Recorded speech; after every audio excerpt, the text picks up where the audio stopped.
Good afternoon, students. Today we are discuss about flower.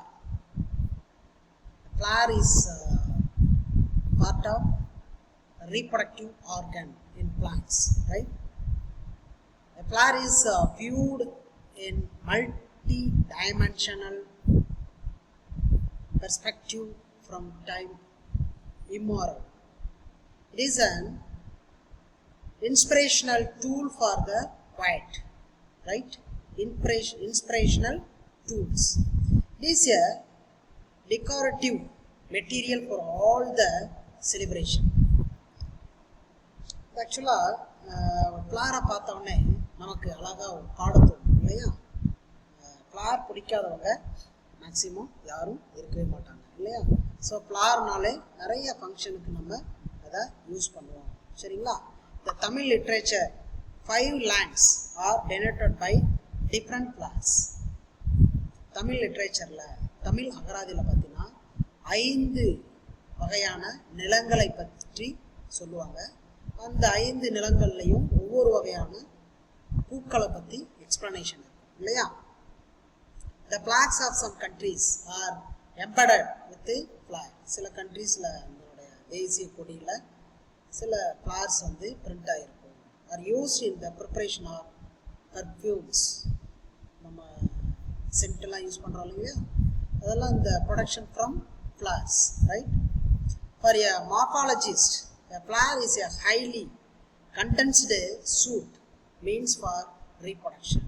It is a reproductive organ. இப்போ flower எல்லாமே எதுக்காக நல்லா கலர்ஃபுல்லாக இருக்குது அப்படின்னு பார்த்தீங்கன்னா அட்ராக்ஷன். யார் அட்ராக்ட் பண்ணுறதுக்கு?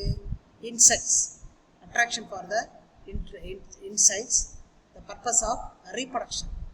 ஸோ இன்செக்ட் வந்து அந்த ஃப்ளாரை தேடி வரணும் அப்படிங்கிறதுக்காக தான் நிறைய ஃப்ளார்ஸ் வந்து கலர்ஃபுல்லாகவும் நல்ல வாண்டட் ஸ்மெல்லுடனும் இருக்குது. சரிங்களா? இது எதுக்காகனா for the pollination, right? Next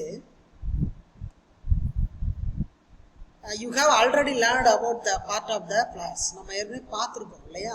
ஃப்ளாரில் வந்து கேலக்ஸ், கொரல்லா, பெட்டல்ஸ், செப்பல்ஸ், ஆண்ட்ரோசியம், கைனோசியம் இதெல்லாமே நம்ம பார்த்துருக்கோம் இல்லையா? இதில் என்னென்ன இருக்குது அப்படின்னு பார்த்தீங்கன்னா, ஃபஸ்ட்டு கேலக்ஸ், ஒரு ஃப்ளாருக்கு கீழே க்ரீன் கலரில் இருக்கக்கூடியது. அடுத்து வந்து கொரல்லா, இந்த பூவோடைய பெரிய பெரிய இதழ்கள். ஆண்ட்ரோசியம், மேல் reproductive organ.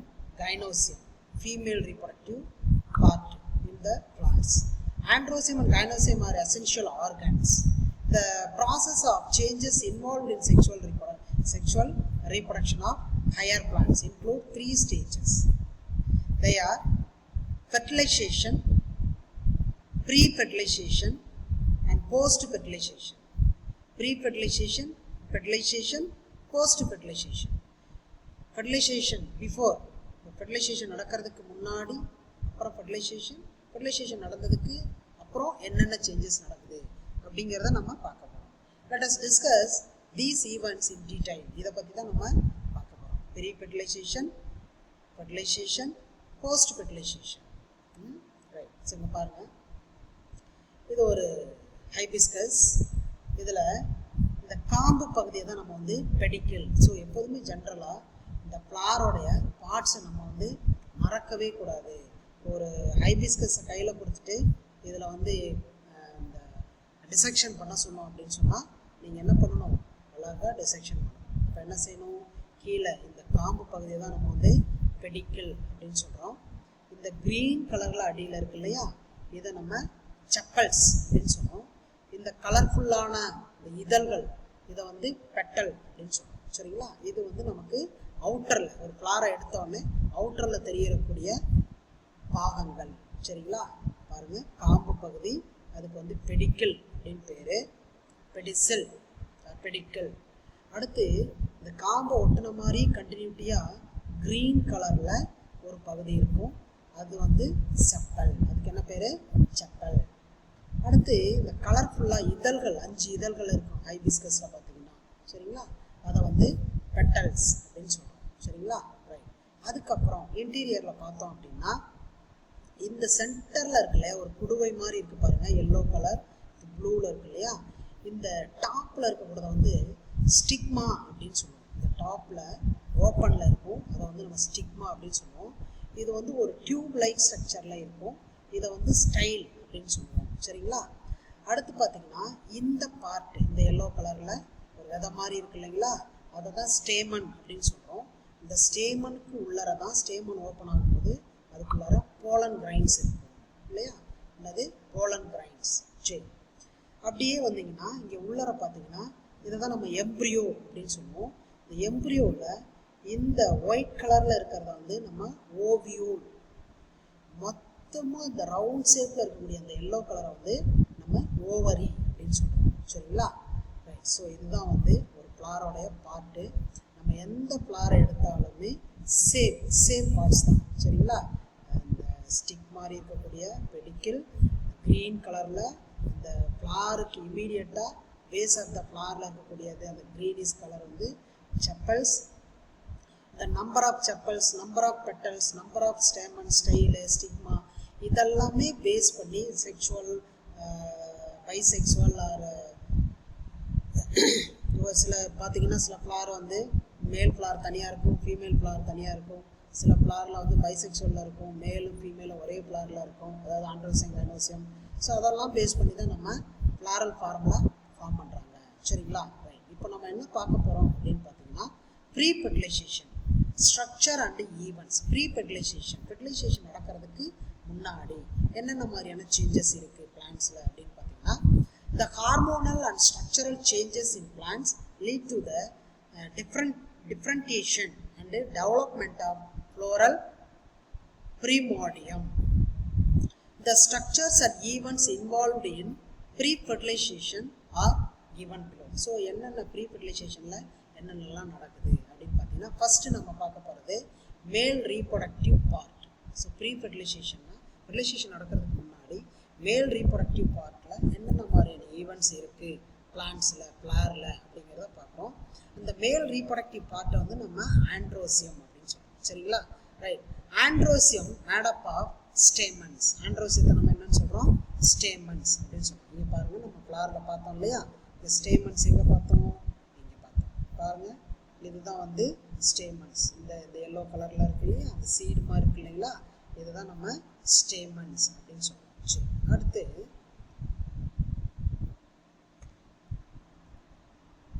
Right. Each stamen possesses an anther and a filaments. So எல்லா ஸ்டேமன்ஸும் ஒரு ஆந்தரில் ஃபிலமெண்டாக ஃபார்ம் ஆகிருக்கும். Anther bears pollen. ஆந்தர் அப்படின்னா என்ன அப்படின்னு பார்த்தீங்கன்னா, நமக்கு பார்த்தோம் இல்லையா அந்த ஃப்ளாரில் இந்த பார்ட், இந்த ஸ்டேமன், இதை உள்ளே இருக்கிறது தான் ஆந்தர் அப்படின்னு சொல்லுவோம். இதுக்கு உள்ளே தான் பார்த்தீங்கன்னா இந்த மைக்ரோஸ்கோபிக், இந்த பார்த்தீங்கன்னா ஒரு பூ பறிக்கும் போது உங்கள் கையில் எல்லோ கலரில் அப்படியே டஸ்ட்டு மாதிரி இருக்கு இல்லையா, அதுதான் வந்து போலன் கிரைன்ஸ். அதுதான் வந்து என்னது? Pollen grains. சரிங்களா? Right. Anther bears pollen grains which represent the male gametophyte. Gametes. இப்போ வந்து பார்த்தீங்கன்னா நம்ம ஹியூமன் பீயிங்கில் ஸ்பெர்ம், அதாவது விந்து செல்கள், அண்ட செல் அப்படின்னு சொல்கிறோம் இல்லையா, அந்த மாதிரி இங்கே மேலோடைய ஆண்ட்ரோசியத்தில் இருக்கக்கூடிய அந்த சிங்கிள் ரீப்ரொடக்டிவ் செல்ஸ் வந்து பார்த்தீங்கன்னா pollen grains. Pollen it is haploid nature. Pollen grains வந்து என்னது? Haploid nature. ஹேப்ளாய்ட் நேச்சர்னா என்ன? It contain half number of chromosomes. சரிங்களா? Right. In this chapter we shall discuss the structure and development of anther in detail. So ஆந்தரோடைய ஸ்ட்ரக்சரும் anther வந்து எப்படி development ஆகுது, அங்கே போலன் கிரைன்ஸ் எப்படி உருவாகுது அப்படிங்கிறத பற்றி இந்த சாப்டரில் நம்ம டீட்டெயிலாக பார்ப்போம். சரி, first of all we should discuss about development of anther. சரிங்களா? Right. A very young anther develops as a homogeneous mass of cells surrounded by an epidermis. சரிங்களா? ஸோ அந்த எபிடெர்மிஸ், ஃப்ளாரில் இருக்கக்கூடிய எபிடெர்மிஸில் வந்து ஃபர்ஸ்ட் ஸ்டார்டிங் ஸ்டேஜ் இது form ஆகுது. During its development the anther assuming a 4-lobed structure. இது என்னது? 4-lobed ஸ்ட்ரக்சரில் இருக்கும். In each lobe a row of a few rows of hypodermal cells. Hypodermal cells அதாவது அடர்த்தி குறைவான செல்களால் உருவாக்கப்பட்டது. Becomes enlarged with conspicuous nuclei. So அதில் வந்து பார்த்தீங்கன்னா நியூக்ளியை வந்து பெருசாக இருக்கும். This functions as archesporium. இந்த ஃபங்க்ஷனுக்கு என்ன பேர் சொல்கிறாங்க அப்படின்னு பார்த்தீங்கன்னா ஆர்கிஸ்போரியம் அப்படின்னு சொல்கிறாங்க. The archisporial cells divided by periclinal அதாவது preclinal division to form primary parietal cells towards the epidermis and primary sporongenous cells towards the inner side of the anther. Parietal cells. So parietal cells, the cells are named same as and also present in animals. சரிங்களா? The primary parietal cells undergo. Parietal cells வந்து என்னவா மாறுது அப்படின்னு பார்த்தீங்கன்னா series of preclinal and anticlinal division and form 2 to 5 layers of anther walls composed of endothelium, middle layers and tapetum from periphery to center. சரிங்களா? Next பார்த்தீங்கன்னா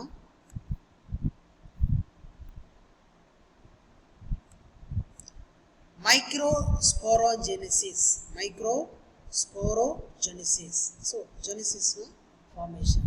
Microsporogenesis இது வந்து இந்த உருவாக்கம் எப்படி நடக்குது அப்படின்னு பார்த்தீங்கன்னா the stages involved in the formation of haploid microspores from diploid microspores mother cells through meiosis is called microsporogenesis. என்ன சொல்றாங்க அப்படின்னு பார்த்தீங்கன்னா diploid nature அப்படின்னா மதர் செல், ஹாப்ளாய்டு நேச்சர் அப்படின்னு பார்த்தீங்கன்னா அது டாட்டர் செல்ஸ் அப்படின்னு சொல்லுவோம். சரிங்களா? Mother cell, daughter cells. அது diploid nature, it having double number of chromosome. Haploid single half of the chromosome தான் ஹாப்ளாய்டு, பாதி அளவு உள்ள குரோமோசோம் சொல்லுவோம். The primary sporogenous cells directly or may undergo a few mitotic division to form sporogenous tissue. எங்க இருந்து உருவாகுது? sporogenous tissue ல இருந்து இந்த process உருவாகுது. The last generation of sporogenous tissue functions as microspore mother cells. Each microspore mother cell divides meiotically. சரிங்களா? இது meiotically means reduction division. அதாவது diploid வந்து haploid பிரியறத தான் நம்ம meiotic division அப்படின்னு சொல்லுவோம். To form a tetrad of 4 haploid microspores. So அதில் இருந்து ஒரு மதர் செல்ஸ்ல இருந்து 4 haploid cells வந்து ஃபார்ம் ஆகுது. இது மைக்ரோஸ்போர் டெட்ராட் அப்படின்னு சொல்லுவோம். Microspores soon separate from one another and remain free in the anther locule and develop into pollen grains. The stages in the development of microsporangia is given in figure. Now the figure நம்ம அப்புறமா பார்ப்போம். In some plants, all the microspores in a microsporangium remain held together called pollinium. So இதெல்லாம் சேர்ந்து microsporangium and microspores இதை வந்து pollinium அப்படின்னு சொல்றாங்க. Example plants பார்த்தீங்கன்னா calotropis, Pollinia are attached to a clamp or clip-like sticky structures called corpusculum. சரிங்களா? The filamentous or threaded-like part arising from each pollinium is called retinaculum. இந்த ஒவ்வொரு பொலினியத்தையும் வந்து நம்ம retinaculum அப்படின்னு சொல்றோம். அதாவது retinaculum. The whole structures looks like inverted letter Y. சரிங்களா? So இது ஸ்ட்ரக்சர் எப்படி இருக்கும் அப்படின்னு பார்த்தீங்கன்னா இன்வெர்டர் லெட்டர் ஒய் ஷேப்பில் இருக்கும். சரியா? இதை வந்து நம்ம அண்ட் இஸ் கால்டு டிரான்ஸ்லேட்டர் அப்படின்னு சொல்லுவோம். சரிங்களா? இது பாருங்கள், stages in the development of anther எப்படி உருவாகுது அதுக்கான ஸ்டேஜ். ஃபஸ்ட்டு ஸ்டேஜ் பாருங்கள், anther primordium. Second stage differentiation of anthrosporial cells.